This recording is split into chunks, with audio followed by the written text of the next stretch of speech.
Maraming dahilan para tayo ay paghinaan. Kagaya na lang ng walang pinag-aralan, o hindi nakapagtapos ng pag-aaral, pero walang pera, hirap ng buhay, walang trabaho. Napakaraming dahilan mga idol para paghinaan tayo mga idol. Pero sa akin mga idol,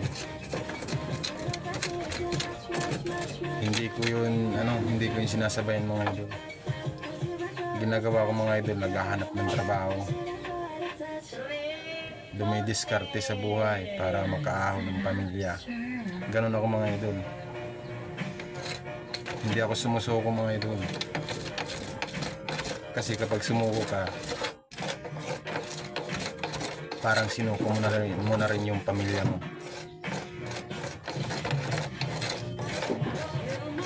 Hindi dahil yan sa akin mga idol, hindi yan dahilan para ako'y paghinaan.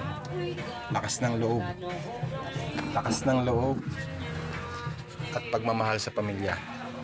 Yun ang aking diskarte. At yun ang aking lakas mga idol. Good morning sa inyo mga idol. Happy Monday mga idol.